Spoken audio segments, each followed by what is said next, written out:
नमस्कार, स्वागत है आपका पीडब्ल्यूसी में। आज हम एंशिएंट हिस्ट्री के तहत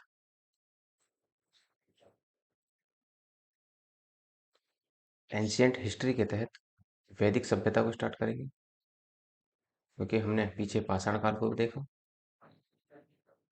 और सिंधु सभ्यता को भी देखा। और उसके बाद आज हम स्टार्ट करेंगे वैदिक सभ्यता। वैदिक सभ्यता कैसी सभ्यता थी, किन लोगों ने इसका विकास किया था, तो ये सब आज आपको यहाँ पर पता लगेगा। और जो हमारे वेद हैं,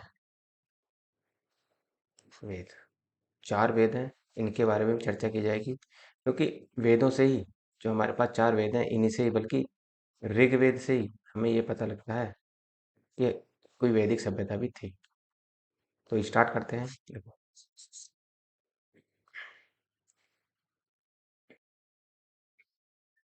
वैदिक सभ्यता, वैदिक सभ्यता का जो काल माना जाता है वो 1500 ईसा पूर्व से 600 ईसा पूर्व के बीच का काल माना जाता है। और इस काल को भी हम क्या कर देते हैं, दो भागों में डिवाइड कर देते हैं। एक को बोलते हैं ऋग्वैदिक काल,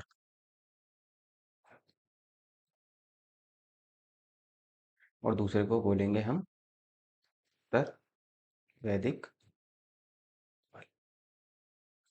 इसका जो टाइम पीरियड होता है ऋग्वैदिक काल का, वो माना जाता है 1500 ईसा पूर्व से 1000 बीसी के आसपास। उत्तर वैदिक काल का 1000 बीसी टू 600 बीसी के अबव माना जाता है। तो इसमें देखो, इसमें क्या हुआ, इसी में ही ऋग्वेद काल में ही, इसे ऋग्वेद काल क्यों कहा गया, क्योंकि ऋग्वेद काल में ही ऋग्वेद की रचना हुई थी, इसलिए इसको ऋग्वेदिक काल माना गया। ऋग्वेद की रचना नहीं हुई थी, बल्कि जबकि जो हमारे तीनों वेद हैं, जैसे सामवेद, अथर्ववेद और यजुर्वेद, इन तीनों की रचना हुई थी उत्तर वैदिक काल। इसलिए सबसे पुराना वेद भी इन चारों में से किसे माना जाता है, तो चारों में से एक पुराना वेद भी आपका ऋग्वैदिक काल को ही माना जाता है। तो और देखो, वैदिक शब्द जो बना है वो वेद से बना है, क्योंकि जो हमारे पास वेद है, 4 वेद, उसी से ही इसको वैदिक कहा गया है। जिसका अर्थ क्या होता है, जिसका अर्थ होता है ज्ञान, ज्ञान की प्राप्ति। मतलब वेद का अर्थ ही है ज्ञान, ज्ञान की प्राप्ति करना ही वेद कहलाता है। और आर्य शब्द का अर्थ, आर्य कौन थे, वैदिक सभ्यता के लोगों को ही आर्य कहा गया था। और आर्य का अर्थ होता है श्रेष्ठ या कुलीन, जो महान होते हैं। जबकि जो क्लासिकीय संस्कृति है, क्लासिकीय संस्कृति में आर्य शब्द का अर्थ एक उत्तम व्यक्ति बताया गया है। इंपॉर्टेंट है, पूछा भी गया है कि क्लासिकीय संस्कृति में आर्य शब्द का अर्थ है एक उत्तम व्यक्ति। और देखो, इनके मूल निवास स्थान को लेकर मतभेद है। अलग अलग व्यक्ति, अलग अलग इतिहासकार इसको, इनको अलग अलग जगह से आया हुआ मानते हैं। क्यों, ये माना जाता है कि ये भारत के मूल निवासी नहीं थे। भारत के मूल निवासी नहीं थे, तो ये फिर कहाँ से आए थे, तो इस पर अलग अलग विद्वानों ने अलग अलग मत दिए हैं। जैसे आप देखेंगे एलडी कल्ल के द्वारा, एलडी कल्ल कहते हैं कि ये हिमालय क्षेत्र या कश्मीर से आए थे। क्योंकि इनका जो क्षेत्र था, इन्होंने अपना क्षेत्र किसे बनाया था, इन्होंने क्षेत्र बनाया था अपना सप्त सैंधव प्रदेश को। सप्त सैंधव प्रदेश मतलब 7 नदियों के बीच के क्षेत्र को ही इन्होंने बनाया था सप्त सैंधव प्रदेश। कौन कौन सी नदियां थी वो अभी देखेंगे। तो नेक्स्ट फिर कहते हैं पंडित गंगानाथ झा, ये कहते हैं कि ये ब्रह्म देश से आए थे या ब्रह्म ऋषि देश से आए थे। और अविनाश चंद्र दास कहते हैं ये सप्त सैंधव प्रदेश के ही निवासी थे। ठीक, गार्डन चाइल्ड के अनुसार ये दक्षिणी रूस से आए थे। मैक्स मूलर के अनुसार ये मध्य एशिया से आए। और जो ये मैक्स मूलर वाला तथ्य है, ये ही सर्वमान्य तथ्य है, सर्वमान्य तथ्य है। लेकिन नई खोजें कुछ और ही कहती हैं। जैसे बागपत के सनोली गांव में जो खुदाई हुई है, वहां से ऐसा पता लगता है कि मूल आर्य कहीं और से नहीं आए थे, ये भारत के ही मूल निवासी थे। उस पर अभी रिसर्च चल रही है, बात नहीं करेंगे क्यों। जिस दिन उस पर रिसर्च चलेगी और भारत सरकार अपने डॉक्यूमेंट प्रस्तुत कर देगी, उसके बाद देखा जाएगा। तो मैक्स मुलर के अनुसार ये मध्य एशिया से आए थे। फिलहाल हम इसे इसे ही मानेंगे कि जो आर्य आए थे वो मध्य एशिया से ही आए थे। पंडित बाल गंगाधर तिलक के अनुसार ये उत्तरी ध्रुव के निवासी थे, या उत्तरी ध्रुव से ही भारत आए थे। और स्वामी दयानंद सरस्वती के अनुसार ये तिब्बत से। इन्हीं के बारे में इतना ही बस आपको ध्यान रखना है, चार पांचों के बारे में, कि किस किस के अनुसार ये कहाँ से आए थे। तो देखो, इन्होंने अपना निवास स्थान सप्त सैंधव प्रदेश को, सप्त सैंधव प्रदेश मतलब 7 नदियों के बीच का क्षेत्र ही सप्त सैंधव प्रदेश कहलाया। 7 नदी, एक तो आपके देखते हैं पंचनद मिलता है। पंचनद में आपका क्या आता है? चिनाब, झेलम, चिनारावी, ब्यास, सतलज, और जो आप इसमें और भी देखेंगे जैसे सिंधु वगैरह भी इसमें ही आ जाती हैं। तो सप्त सैंधव प्रदेश, जैसे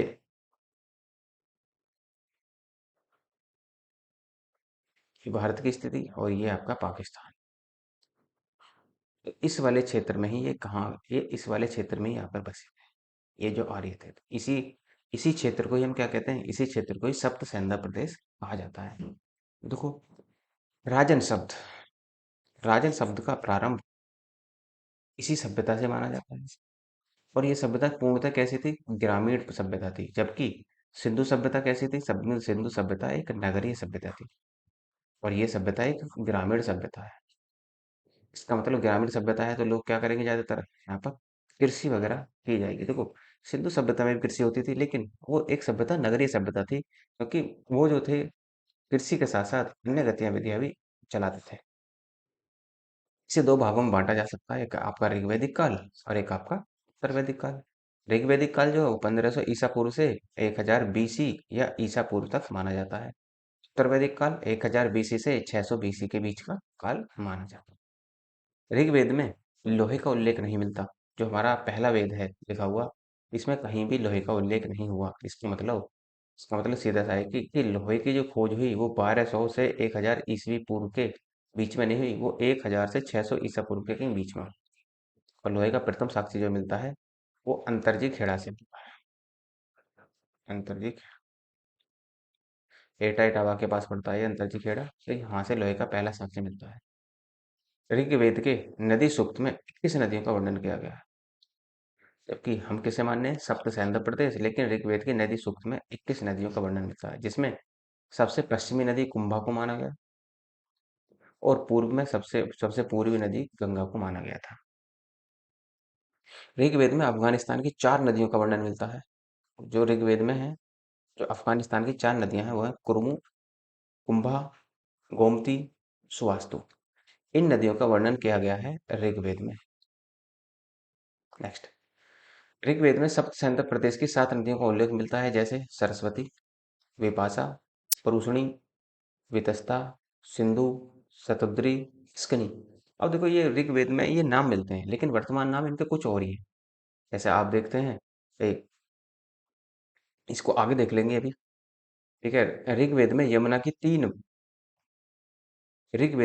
का, ये का आएगा, यमुना का 3 बार और गंगा का 1 बार उल्लेख मिलता है।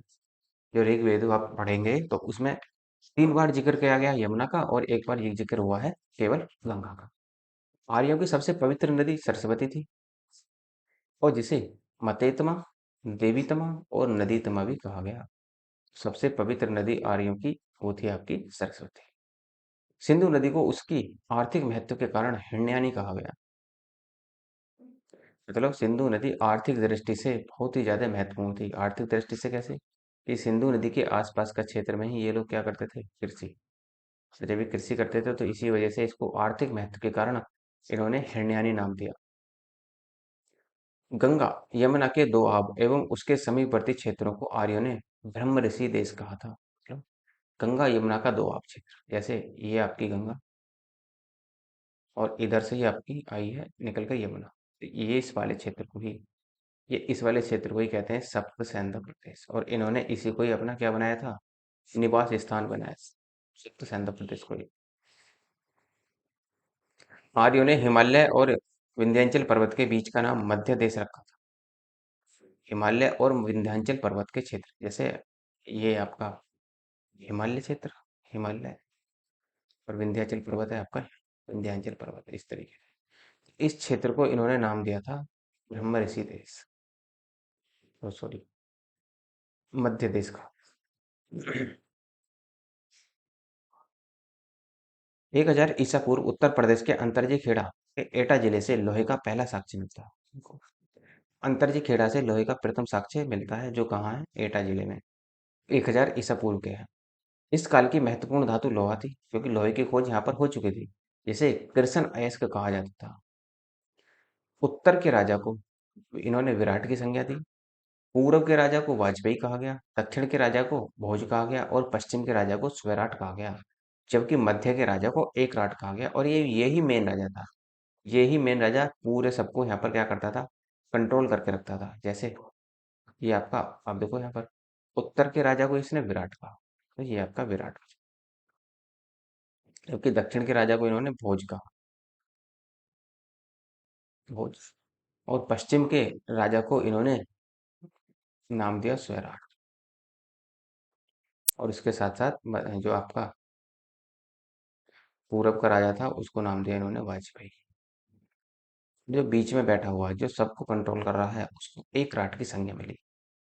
एक राट। तो इस तरीके से इनका डिवाइडेशन हुआ। नेक्स्ट, देखो ऋग्वेदिक काल की कुछ घटनाएं देख लेते हैं। 1500 ईसा पूर्व से 1000 ईसा पूर्व में क्या हुआ। इसमें 5 जन भारत आए थे। कौन कौन से?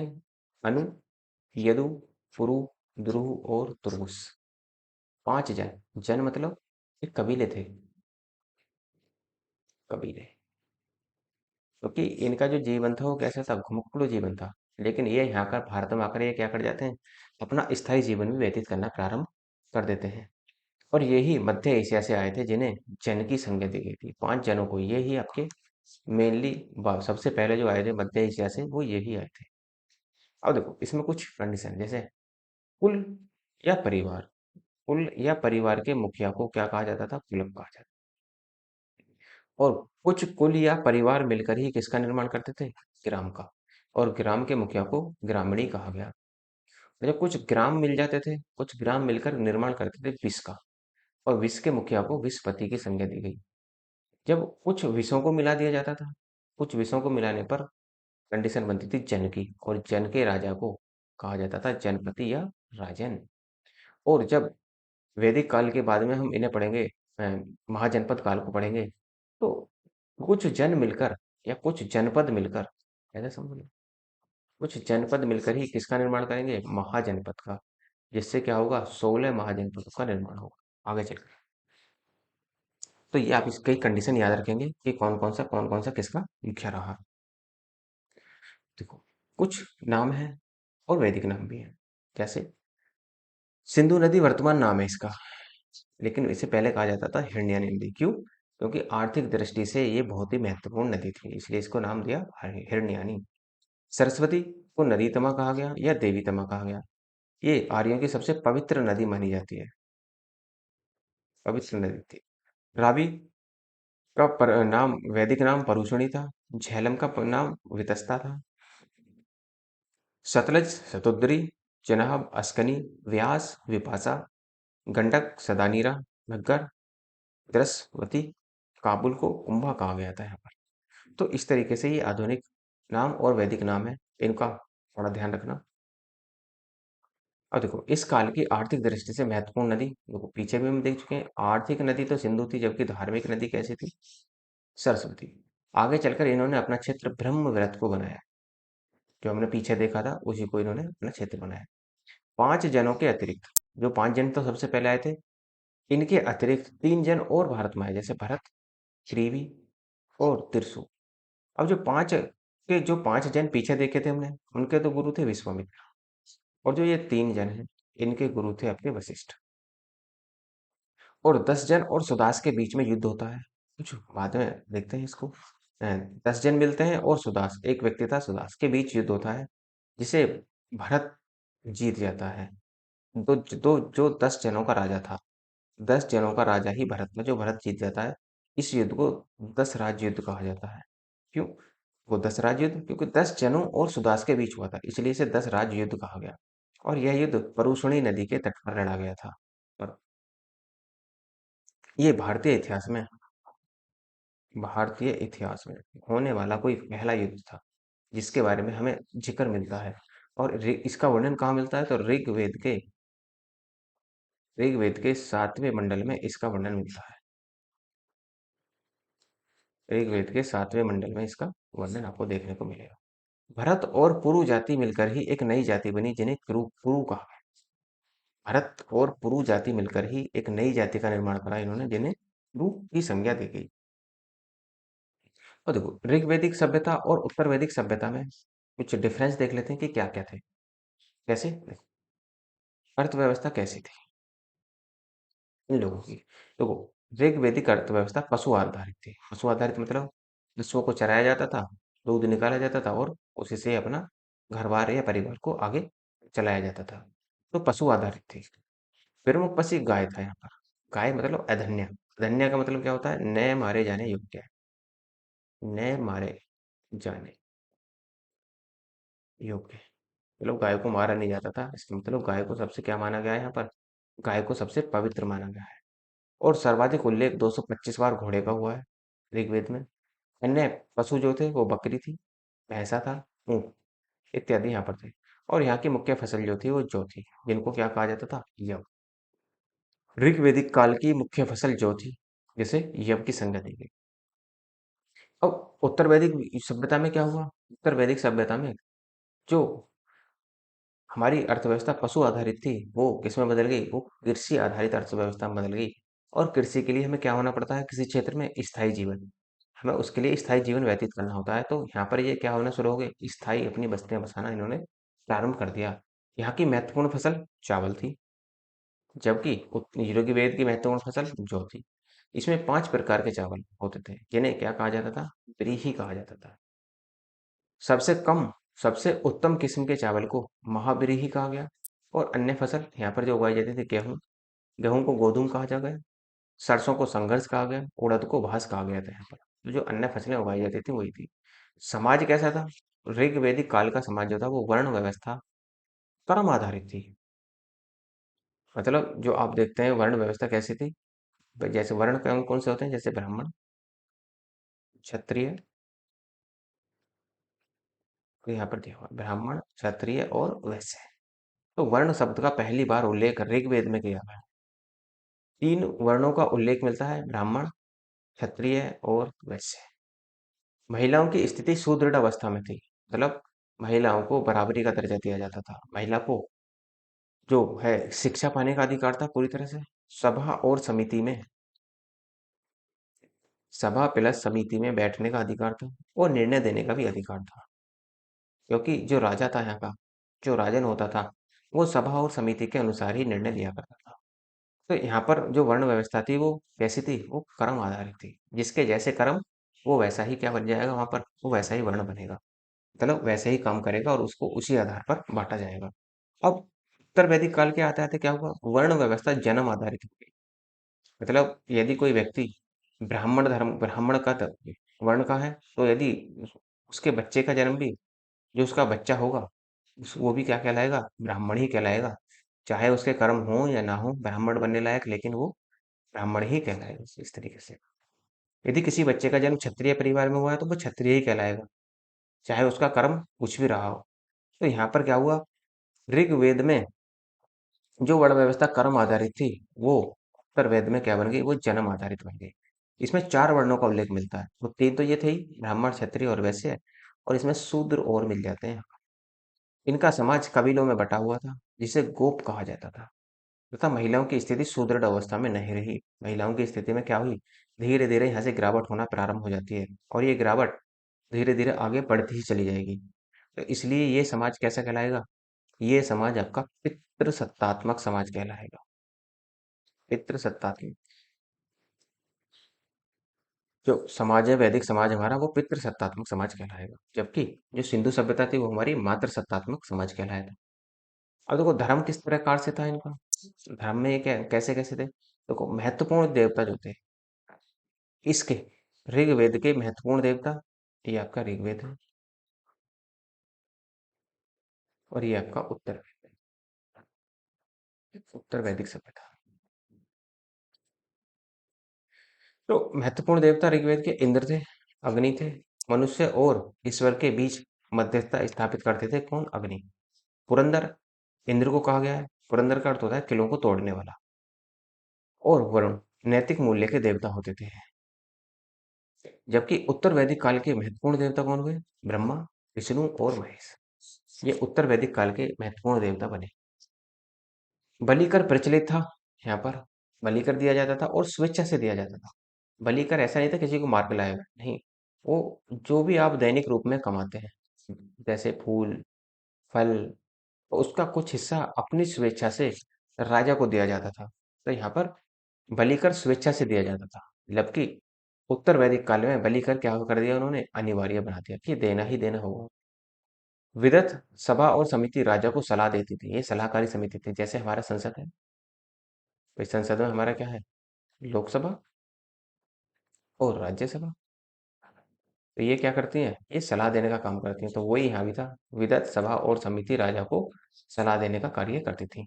सभा और समिति, इसमें महिलाओं के प्रवेश को वर्जित कर दिया गया। देखो, सभा और समिति ऋग्वैदिक काल में यहाँ पर महिलाएं का प्रवेश था, लेकिन यहाँ पर महिलाओं के प्रवेश को पूरी तरह से रोक दिया गया कि अब यहाँ पर महिलाएं प्रवेश नहीं करेंगी। महिलाओं का उपनयन संस्कार यहाँ पर होता था, और यहाँ पर महिलाओं के उपनयन संस्कार को भी समाप्त कर दिया गया। यहाँ पर इनको परमिशन नहीं दी गई। क्यों? कि धीरे धीरे महिलाओं में क्या आने लगी? महिलाओं की स्थिति में गिरावट आना प्रारंभ हो गया। यहाँ की महत्वपूर्ण महिलाएं थी इस काल की, लोपामुद्रा, पाला, घोषा। जो लोपामुद्रा, पाला, घोषा थी, इन्होंने ऋग्वेद के भी कुछ सूक्तों का वर्णन किया है, क्या लिखे हैं। यहाँ की महत्वपूर्ण महिला उत्तर वैदिक काल की वो थी मैत्रेय, गार्गी और वेदवती थी। आश्रम व्यवस्था नहीं मिलती। यहाँ पर आश्रम व्यवस्था का वर्णन नहीं किया गया ऋग्वेद में।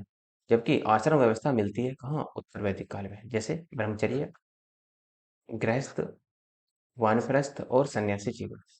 पहले तो व्यक्ति कैसे रहता था? ब्रह्मचर्य, फिर गृहस्थी बनता था, शादी वगैरह हो जाती थी। उसके बाद में वानप्रस्थ, वन के लिए प्रस्थान करता था, और उसके बाद में वो सन्यासी जीवन व्यतीत करता था, और एक बार सन्यासी जीवन व्यतीत करते हुए मृत्यु को प्राप्त हो जाता था। आश्रम व्यवस्था का उल्लेख जो मिलता है वो मिलता है जाबलोक उपनिषद में। निष्क एक प्रकार का हार था। यह गले में पहना जाने वाला सोने का हार था, एक तरीके का, ये जो ऋग्वेद में था। अब देखो, वेदों को पढ़ लेते हैं। वेद कितने हैं हमारे पास? 4। क्या क्या खास बात है वेदों की, वो उनके बारे में हम देख लेते हैं कि वेद 4 हैं। सबसे पहला वेद है हमारे पास ऋग्वेद।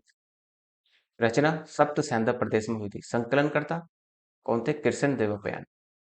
देवपयान ने जो संकलन करता थे, वो कृष्ण देवपयान थे। पुरोहित, इसके पुरोहित जो थे वो फोर्थ को कहा गया है।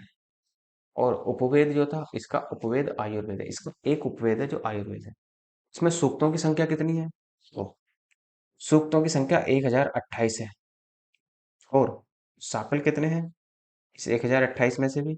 1017 साकल है, और 11 इसमें बाल किल्ले हैं। देखो, जो हमारी साकल शाखा है, केवल यही उपलब्ध है, बाल किल्ले शाखा उपलब्ध नहीं है। अब इसके ब्राह्मण ग्रंथ कौन कौन से हैं? ब्राह्मण ग्रंथ हैं इसके ऐतरेय और कौशिक के। वो ब्राह्मण ग्रंथ हमें याद रखने ही होंगे। और जो अरण्यक होते हैं, अरण्यक भी बहुत ज्यादा पूछा जाता है। तो अरण्यक, अरण्यक क्या होते हैं? ऐसे ग्रंथ जो जंगल में लिखे गए हों, जंगल में लिखे जाने वाले अरण्यक कहलाते हैं। जंगल में लिखे जाने वाले ग्रंथ ही अरण्यक कहलाते हैं। जैसे ऐतरेय, कौशिक, और इनके संकलनकर्ता कौन थे? तो आप देखेंगे महीदास थे। अरण्यकों के संकलनकर्ता महीदास कहे जाते हैं। और इसी में ही राजा का पहली बार उल्लेख किया गया है। इसी जो आपके अरण्यक हैं, ऐतरेय और कौशिक में ही राजा शब्द का पहली बार उल्लेख मिलता है। और ये जो अरण्यक हैं, ये किसके हैं? ये हैं आपके ऋग्वेद के। तो देखो, वे दूसरा वेद है हमारे पास सामवेद। इसका पुरोहित कौन कहलाता था? तो उदाता। और गंधर्व, ये जो इसका उपवेद है, उपवेद है इसका गंधर्व वेद, ये वाला। और संकलन करता है इसके नारद। सूक्तों की संख्या क्या है इसमें? सूक्तों की संख्या 1549 मिलती है, जिसमें केवल इसके मूल मंत्र कितने हैं? 75 हैं। और बाकी जो मंत्र हैं वो आपके कहाँ से लिए गए हैं? वो बाकी मंत्र ऋग्वेद से ही लिए गए हैं। इसके ब्राह्मण ग्रंथ कौन कौन से हैं? जैमिनी है, तांडव, और ब्राह्मण ग्रंथ ये है इसके, ये इसके सूक्त है। ब्राह्मण ग्रंथ है इसके जैमिनी है और छांदोग्य है। अब अरण्यक क्या? अरण्यक कौन कौन से? छांदोग्य, जैमिनी, कैन सबसे प्राचीनतम उपनिषद इसी को माना जाता है। और देवकी के पुत्र कृष्ण का उल्लेख पहली बार किसमें मिलता है? वो इसी में मिलता है। आपका जो कैन जेमिनी है, इसमें इसका मिलता है। और ये देखो सामवेद का जो संबंध है वो किससे है? वो संगीत से है। सामवेद का संबंध संगीत से है। जब मैंने आपको इतिहास को जानने के स्रोत पढ़ाए थे तो वहां भी आपको बताया था कि सामवेद में 7 स्वरों का वर्णन मिलता है, जैसे सा रे गा मा पा धा नी सा। तो ये 7 स्वर कहाँ से निकल कर आते हैं? ये सामवेद से ही निकल कर आते हैं। सामवेद ही इनकी जननी है। वेद दूसरा तीसरा वेद है यजुर्वेद। यजुर्वेद का संबंध यज्ञ संबंधी कर्मकांड से है। जैसे इसके पुरोहित को क्या कहा गया? अधुर्वेद। उपवेद है इसका धनुर्वेद, संकलन करता थे विश्वामित्र। इसका कोई सूक्त नहीं है। अब आप देखेंगे तो ब्राह्मण ग्रंथ कौन से हैं इसके? बृहदारण्यक, तैत्तिरीय और शतपथ। आरण्यक, बृहदारण्यक, कठोपनिषद, श्वेताश्वर, मैत्रायण और महानारायण, ये इसके अरण्यक कहलाएंगे। ये इंपोर्टेंट होंगे आपके। कौन कौन से यजुर्वेद के अरण्यक कहलाएंगे? तो बृहदारण्यक, कठोपनिषद, श्वेताश्वर, मैत्रायण और महानारायण। अथर्ववेद, इसमें देखो यजुर्वेद जो था वो यज्ञ संबंधी कर्मकांड से संबंधित था। जितने भी यज्ञ संबंधी कर्मकांड होंगे वो सब अथर्ववेद के द्वारा ही संभावित हो पाएंगे। अब है आपको, सॉरी अथर्ववेद नहीं, यजुर्वेद के साथ। अथर्ववेद कैसा वेद है? एक नवीन वेद है। तो जितने भी कर्मकांड हैं, कर्मकांड जैसे जादू टोना, जादू टोना, इस तरह का वर्णन कहाँ मिलता है? वो अथर्ववेद में ही मिलता है। इसके पुरोहित को क्या कहा जाता है? तो ब्रह्म। इसका पुरोहित ब्रह्मा थे। उपवेद है इसका शिल्पवेद। और जो इसके ब्राह्मण ग्रंथ देखो इसके नहीं मिलते, लेकिन अरण्यक जरूर मिलते हैं इसके। इसमें मंत्रों की संख्या कितनी है? 600। तो मुंडकोपनिषद यहीं से सत्यमेव जयते लिया गया है। मांडुक्योपनिषद और प्रश्नोपनिषद, यदि वो कह दे कि जो हमारा सत्यमेव जयते है वो किस वेद से लिया गया है, सत्यमेव जयते किस वेद से लिया गया है, तो सत्यमेव जयते अथर्ववेद से लिया गया है। ये आप ध्यान रखना। क्यों? क्योंकि लेकिन वास्तव में किस उपनिषद से लिया गया है? तो मुंडकोपनिषद से लिया गया है। लेकिन मुंडकोपनिषद किसका ग्रंथ है? वो अथर्ववेद का ग्रंथ है। इसलिए यदि वो वेद की बात कर दे तो अथर्ववेद, और यदि वो उपनिषद की बात कर जाए तो वो आपका मुंडकोपनिषद कहलाएगा। नेक्स्ट देखो, इसे हम पूरा कर चुके हैं। गाए जाने वाले योग्य मंत्रों के संकलन को सामवेद कहा जाता है। मतलब जो संगीत से संबंधित विधा का वर्णन किया गया है वो सामवेद में ही मिलता है। भारत में शास्त्रीय संगीत का उदय इसी से ही माना जाता है। इसकी 3 शाखाएं हैं, गोथुम, जैमिनीय और राग। और सबसे प्रचलित शाखा कौन सी है? वो आपकी गोथुम है। यजुर्वेद की 2 शाखाएं हैं। यह गद्य और पद्य दोनों में लिखित है। जो यजुर्वेद है हमारा, यज्ञ संबंधी विधाएं जो हैं, पहली बार हाथियों के पालने का जिक्र इसी में मिलता है। राजसूय यज्ञ और वाजपेयी यज्ञ का जिक्र भी इसी में किया गया है। इसकी 2 शाखाएं हैं, शुक्ल शाखा और कृष्ण शाखा, या कृष्ण शुक्ल यजुर्वेद या कृष्ण यजुर्वेद। एक है उपनिषद और कठोपनिषद में नचिकेता का उल्लेख मिलता है। ईशोपनिषद यजुर्वेद के अंतिम अध्याय है। जो आपका ईशोपनिषद होगा वो यजुर्वेद का अंतिम अध्याय होगा। ऋग्वेद, सामवेद और यजुर्वेद को संयुक्त रूप से त्रयी कहा जाता है। ये आप ध्यान रखेंगे कि त्रयी में कौन कौन से वेद शामिल होते हैं। तो त्रयी में आपका अथर्ववेद शामिल नहीं होता, बाकी तीनों वेद शामिल होते हैं। अथर्ववेद की संख्या यहाँ पर नहीं मिलेगी। अथर्ववेद की कृतियों ने ही द्वितीय नगरीय क्रांति को जन्म दिया था, क्योंकि अथर्ववेद में बहुत ज्यादा कर्मकांड थे, जिससे क्या थी, जनता भी परेशान थी। तो ये जो जितने भी ब्राह्मण वर्ग था या पुरोहित वर्ग था, ये क्या था, इसका स्थान सबसे ऊपर था। भाई राजा के बाद यदि किसी का नंबर आता था तो वो पुरोहित का ही नंबर आता था। तो इनकी तो अच्छे से कटती थी, लेकिन बाकी जो आम जनता थी वो बहुत ज्यादा परेशान थी। और इसी वजह से क्या हुआ, इस अथर्ववेद की कृतियों ने द्वितीय नगरीय क्रांति को जन्म दिया। क्यों? क्योंकि यहाँ पर अनेक नए नए धर्म निकल कर आएंगे, जैसे बौद्ध धर्म, आपका जैन धर्म, शैव धर्म इत्यादि, और भी बहुत सारे यहाँ पर धर्म निकल कर आएंगे, वो आगे देखेंगे। इसी में औषधि शब्द का उल्लेख किया गया है। राजा परीक्षित जो कुरु का राजा था, इसका उल्लेख अथर्ववेद में ही मिलता है। इसे मृत्यु लोक का देवता कहा जाता है। अंग और मगध का उल्लेख भी इसी में ही किया गया है, इसी अथर्ववेद में ही। सभा और समिति को प्रजापति की 2 पुत्रियां कहा गया। यज्ञ की तुलना टूटी हुई नाव से की गई है। टूटी हुई नाव से कैसे? कैसे देखो, यज्ञ वगैरह जो करवाए जाते थे, पुरोहित लोग कहते थे कि यज्ञ करवाओ, ब्राह्मण लोग कहते थे यज्ञ करवाओ, आपको क्या होगी? फल की इच्छा होगी और ईश्वर की प्राप्ति होगी आपको। लेकिन इसमें क्या होता था यज्ञ वगैरह में? बहुत सादा सारा अपार धन और जन की हानि होती थी। अपार धन और जन दोनों की हानि आपको यहाँ पर देखने को मिलेगी। जब इस तरह से होता था तो जनता यहाँ से परेशान थी। इसी वजह से यज्ञ की तुलना इन्होंने टूटी हुई नाव से की है। क्यों? क्योंकि टूटी हुई नाव आपको भव सागर से पार नहीं उतार सकती। यदि नाव टूटी हुई है तो वो क्या आपको एक क्षेत्र से सागर के एक स्थान से दूसरे स्थान पर पहुंचा सकती है? नहीं। उसी तरीके से यज्ञ भी आपको जो ईश्वर से ईश्वर की प्राप्ति का मार्ग नहीं खोज सकते, ये कहा गया था। इसी वजह से इन्होंने यज्ञ की तुलना टूटी हुई नाव से की है। जिस तरीके से नाव किसी भवसागर को पार नहीं कर सकती टूटी हुई नाव, उसी प्रकार यज्ञ भी ईश्वर की प्राप्ति का मार्ग को प्राप्त नहीं कर पाएगा।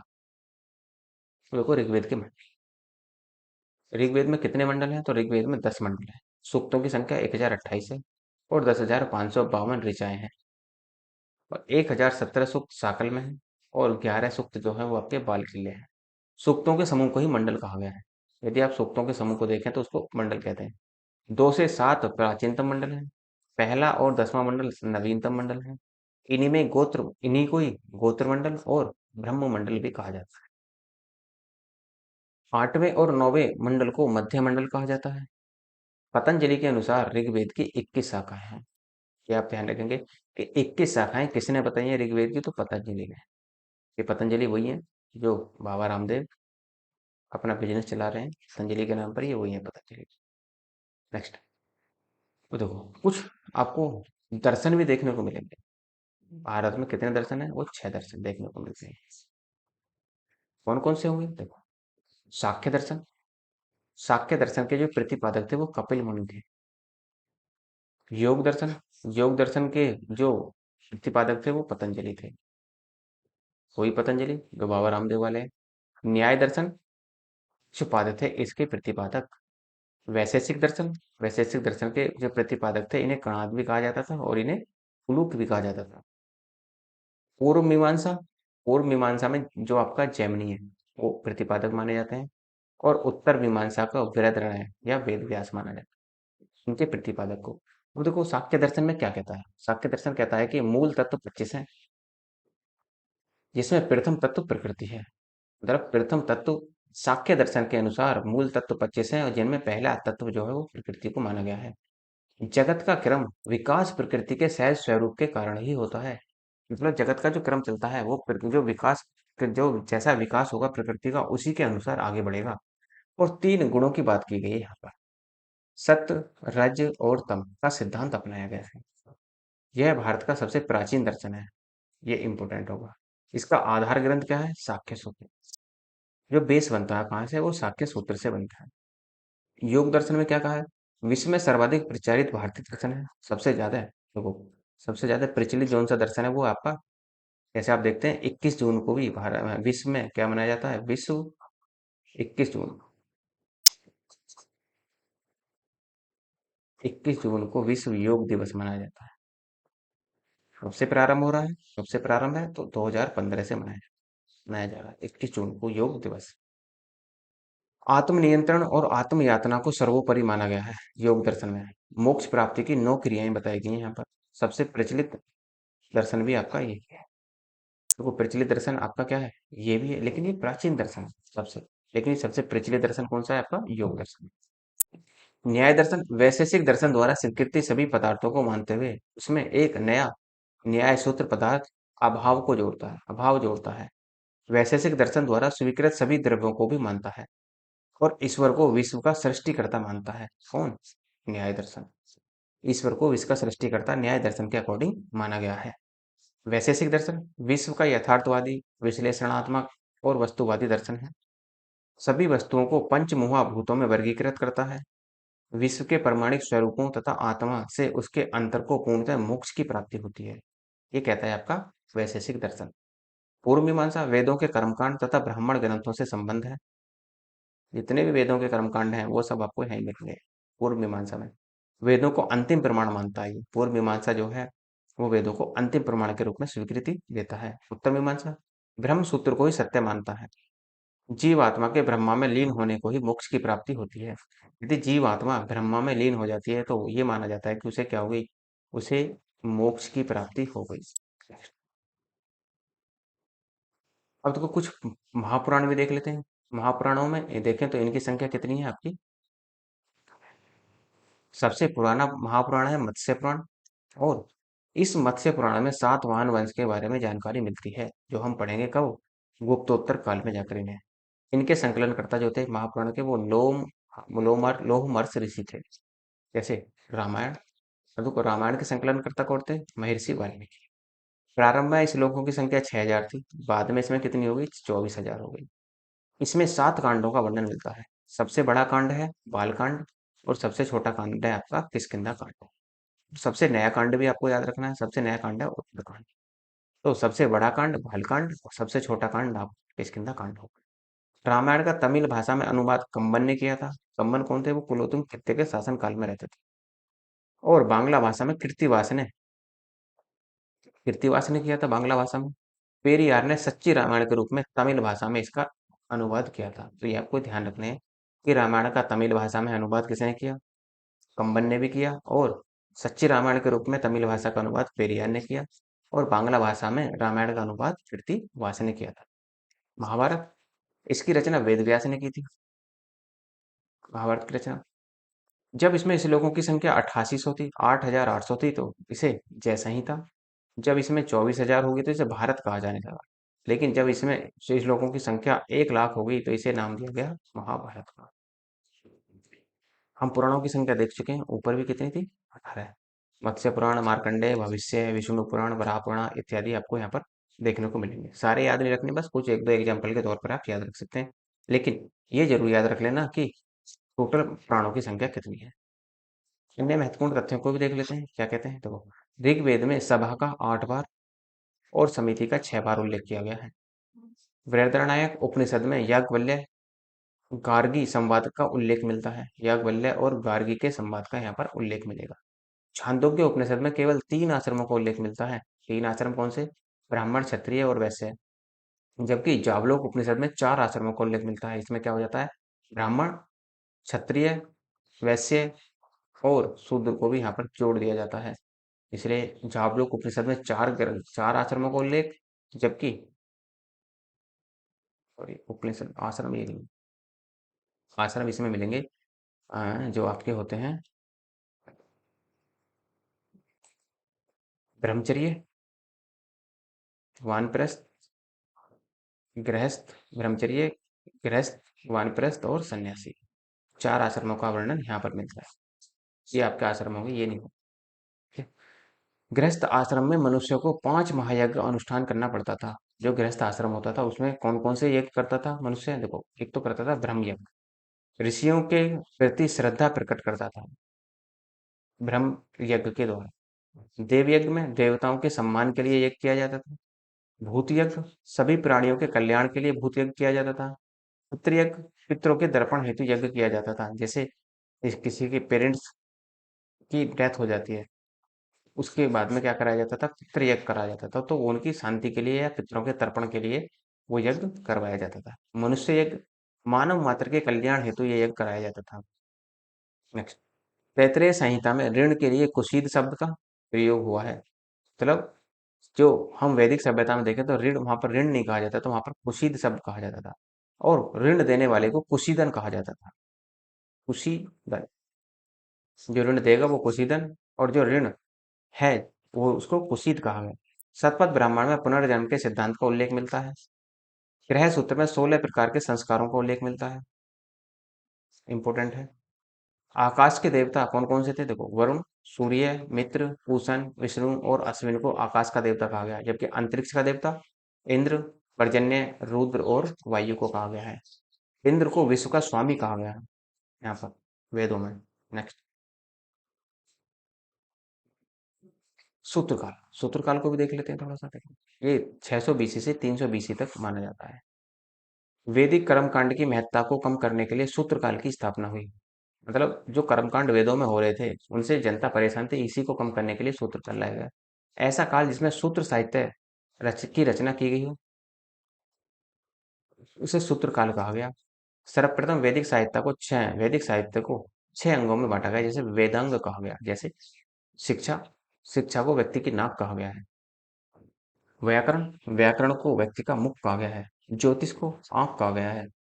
कल्प को हाथ कहा गया है। निरुक्त को कान कहा गया है। छंद को पैर कहा गया है। तो इस तरीके से 6 अंगों में बटा था, जिसे हमने वेदांग की संज्ञा दी। इनको कहते हैं हम वेदांग। अब कल्प वेदांग से सुत्त साहित्य की रचना की गई, जो 3 है। कौन कौन से? एक आपका स्रोत सुत्त, ग्रह सुत्त और धर्म सुत्त। स्रोत सुत्त जो है आपका, इसका ऐतिहासिक महत्व नहीं मिलता देखने। वर्ण पूरी तरह से जाति में बदल जाता है। यहीं से आपकी क्या होती है? सूत्र काल में ही जातियों की शुरुआत होना प्रारंभ होता है। यहीं से उच्च और निम्न जातियों का उदय होता है। सूत्र काल की सामान्य विशेषताएं क्या थी? देखो, वर्ण पूरी तरह से जाति के रूप में बदल गया। जाति कठोरता से स्थापित किया गया, जाति को कठोरता से स्थापित किया गया।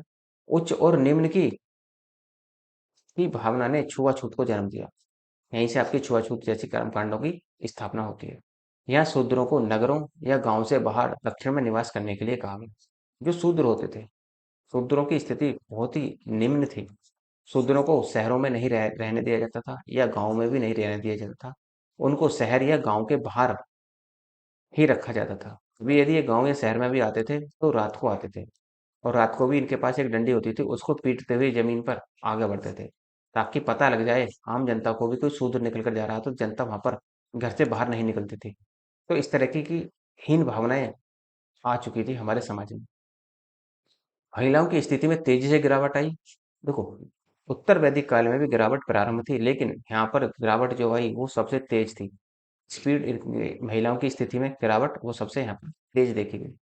इन्हें शिक्षा से वंचित कर दिया गया। इसको, महिलाओं को शिक्षा से बिल्कुल वंचित, तथा घर से बाहर निकलने पर भी प्रतिबंध लगा दिया गया कि घर से बाहर नहीं निकले जाएगा, कोई भी घर से बाहर नहीं जाएगी। कुछ नए संस्कार स्थापित हुए, जिसे ब्राह्मण वर्चस्व में वृद्धि हुई। जैसे गृह सूत्र में 16 संस्कारों का उल्लेख मिलता है। कौन कौन से? जैसे कुछ यहाँ पर लिखे हुए हैं, जैसे गर्भाधान संस्कार, पुरुवन संस्कार, जाति कर्म संस्कार, नामकरण संस्कार, उपनयन संस्कार, कर्ण भेदन संस्कार। तो ये 16 संस्कार इस तरीके से मिलेंगे, कुछ ही आपको याद रखने हैं, सारे नहीं। विवाह के 8 प्रकार प्रचलित हो गए। कैसे? ब्रह्म विवाह। ब्रह्म विवाह क्या होता था? पिता वर को घर बुलाकर कन्या दान करता था। एक देव विवाह होता था, वो भी कुछ कुछ इस प्रकार का होता था। आर्ष विवाह, कन्या का पिता धर्म कार्य के लिए एक बैल या गाय उसके साथ देकर वर के साथ भेज देता था। ये आपका आर्ष विवाह। प्रजापत्य विवाह होता था। गंधर्व विवाह कैसे होता था? प्रेम विवाह होता था। जब दोनों व्यक्ति, जो आपके पुरुष और महिलाएं होंगी, यदि वो दोनों एक दूसरे से प्रेम करते हैं और विवाह करना चाहते हैं, उसी को हमने इसमें नाम दिया गया गंधर्व विवाह। असुर विवाह, असुर विवाह होता था कन्या को खरीद कर विवाह किया जाता है। यदि कोई कन्या को खरीद कर विवाह करता है तो उसे असुर विवाह की संज्ञा दी गई। राक्षस विवाह क्षत्रियो में प्रचलित था। कन्या का अपहरण कर लिया जाता था यहाँ पर, तो जब कन्या का अपहरण कर लिया जाता था तो उसी को राक्षस विवाह कर लिया जाता है। जैसे आप देखेंगे, पृथ्वीराज चौहान ने संयोगिता का अपहरण किया था, तो उसको कौन से विवाह की संज्ञा दी जा सकती है? तो राक्षस विवाह की संज्ञा दी जा सकती है। पैशाच विवाह, जबरदस्ती कन्या से विवाह किया जाता था। पैशाच विवाह, यदि कन्या राजी नहीं है, उसके साथ जबरदस्ती विवाह किया जा रहा है, तो उसको पैशाच विवाह किया जाता रहा है, कहा जाता था। नेक्स्ट है, देखो, भारत में नास्तिक आचार्य भी हुए कुछ। जैसे कुछ संप्रदाय हैं, जैसे भौतिकवादी है, अक्रियवादी है, नियतिवादी है, अनिश्चयवादी है और आजीवक है। देखो, भौतिकवादी संप्रदाय के संस्थापक थे अतिज केज कंपलिन। ये कहते हैं कि अच्छे या बुरे कर्मों का कोई फल नहीं होता, अधिकतम सुख प्राप्त करते रहना ही चाहिए। मतलब सीधा सा है कि भौतिकवादी हैं, भौतिक में जीते हैं। अच्छे या बुरे कर्मों का कोई, इनके अनुसार कोई फल नहीं है, अधिकतम सुख प्राप्त करो और ठीक ठाक रहो। अक्रियवादी, अक्रियवादी के संस्थापक थे पूर्ण कश्यप। ये कहते हैं ना तो कर्म होता है और न ही पुनर्जन्म। इसका मतलब क्या है? कि व्यक्ति जो करता है वो उसका अपना हित है, और यदि व्यक्ति मर गया तो उसका पुनर्जन्म कभी नहीं होने वाला। किसके अनुसार? पूर्ण कश्यप के अनुसार। ये अक्रियवादी थे। नियतिवादी, नियतिवादी कहते हैं प्रकृत संस्थापक। ये कहते हैं कि सब कुछ पूर्व से ही निर्धारित होता है। मतलब इनका माना ये माना जाता है कि ईश्वर ही सब कुछ ऊपर से निर्धारित कर कर भेजता है। यदि आपके नसीब में सरकारी नौकरी है तो आपको मिलेगी, चाहे आप पढ़ो या मत पढ़ो, ऐसा माना जाता है। तो अब आप खुद सोचो कि यदि आप नहीं पढ़ोगे तो क्या नौकरी मिल जाएगी, या आपका खुद ही विचार करने वाला पर्पज हो जाएगा कि आप किस तरीके से सोचते हैं। अनिश्चयवादी संजय वेलादी पुत्र थे। ये कहते हैं कि ना तो कहा जा सकता है कि स्वर्ग है और न ही नरक है। ये इस बारे में श्योर नहीं है, इसलिए अनिश्चयवादी कहलाते हैं। क्योंकि ये मानते हैं कि हो सकता है कि स्वर्ग है, हो सकता है कि स्वर्ग ना हो। फिर कहते हैं कि हो सकता है कि नरक है, ये भी हो सकता है कि नरक ना हो। ठीक है। आजीवक, आजीवक जो थे उनके मक्खी घोषाल। मक्खी घोषाल कहते हैं कि आत्मा को अनेक अनेक पुनर्जन्मों से गुजरना पड़ता है। इसका मतलब देखो, अक्रियवादी और आजीवक संप्रदाय दोनों क्या है, एक दूसरे के विपरीत हैं। क्रियवादी कहते हैं कि पुनर्जन्म नहीं होता, और जबकि ये कहते हैं कि आत्मा को अनेकों अनेक पुनर्जन्मों से गुजरना पड़ता है। दोनों एक दूसरे के बिल्कुल विपरीत है। ठीक है। तो मक्खी आजीवक संप्रदाय के संस्थापक थे मक्खी घोषाल। तो ये आपका वैदिक समाज हो जाता है, जो हमने वैदिक सभ्यता को देखा।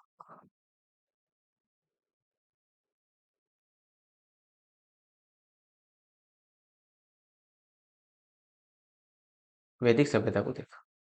इसमें कोई भी समस्या आए, कोई भी टॉपिक समझ में ना आए, आप कमेंट बॉक्स ओपन है, कमेंट कर सकते हैं आप।